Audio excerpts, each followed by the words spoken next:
ನಾವು ಅವ್ರ H M ಮಾತಾಡ್ತಾ ಇದ್ದೀನಿ. H M ma'am? ಹಾ. Okay ma'am. ಈ ಸಂದರ್ಭದಲ್ಲಿ ನಿಮ್ಮ ಸ್ಟೂಡೆಂಟ್ ಒಬ್ರು ರ್ಯಾಂಕ್ ಬಂದಿದ್ದಾರೆ ಮೇಡಮ್ ಇಡೀ ಸ್ಟೇಟ್ಗೆ. ಹೌದು ಹೌದು ಹೌದು. ತುಂಬಾನೇ ಯಾವ ರೀತಿ ಖುಷಿ ಖುಷಿ ಆಗ್ತಾ ಇದೆ. ಆಗ್ತಿದೆ ಮ್ಯಾಮ್ ಅಂತೆ? ಅದೇ ಎಕ್ಸ್ಪ್ರೆಸ್ ಮಾಡಕ್ ಆಗದೆ ಇರೋಷ್ಟು ಖುಷಿ ಆಗ್ತಿದೆ sir. It's really we are all blessed and graceful.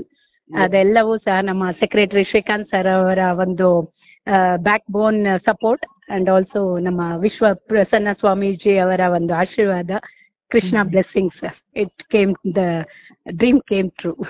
S, ನಿರೀಕ್ಷೆ ಇತ್ತಾ ಮ್ಯಾಮ್ ರ್ಯಾಂಕ್ ಬರುತ್ತೆ ನಮ್ಮ ಸ್ಕೂಲು ಕೂಡ, ನಮ್ಮ ಸ್ಕೂಲ್ ಸ್ಟೂಡೆಂಟ್ ಅಂತ ಹೇಳಿ? ಏಕೆಂದ್ರೆ ಹೋದ ವರ್ಷ ಆಗಲೇ 2 years ಇಂದನೂ 621 and 623 ಅಲ್ಲಿ ನಿಂತಿದ್ರು ಮಕ್ಕಳು. Okay. And we were putting the effort for that sir. Okay. ಆ ಮಗುವಿನ ಎಫರ್ಟ್ ಯಾವ ರೀತಿ ಇರ್ತಿತ್ತು ಸ್ಕೂಲಲ್ಲಾಗ್ಲಿ ಮನೆಯಲ್ಲಾಗ್ಲಿ ಮೇಡಮ್ ನೀವು ಕಂಡಂತೆ? ಇಲ್ಲ sir, she is studious and ಯಾವ ಟ್ಯೂಷನ್ಸ್ಗೂ ಹೋಗಿಲ್ಲ. ಏನ್ ನಾವು ಟೀಚ್ ಮಾಡಿದೀವೋ ಅದ್ರ ಮೇಲೆ. And she was the head girl. ಬೇರೆ ಕೆಲಸನೂ ಮಾಡ್ತಿದ್ಲು, ಮಲ್ಟಿ ಟಾಸ್ಕ್ ನೂ ಮಾಡ್ತಿದ್ಲು and also multi talented student. Yes. Jahnavi ಅವರ ಡ್ರೀಮ್ ಏನಂತ ಮೇಡಮ್? ನೆಕ್ಸ್ಟ್ ಏನಾಗ್ಬೇಕು ಅನ್ಕೊಂಡಿದ್ದಾರೆ ಅಂತ? ಸೈನ್ಸ್ಗೆ ಹೋಗ್ತಾಳೆ, ಅಲ್ಲಿ ನೋಡ್ಬೇಕು.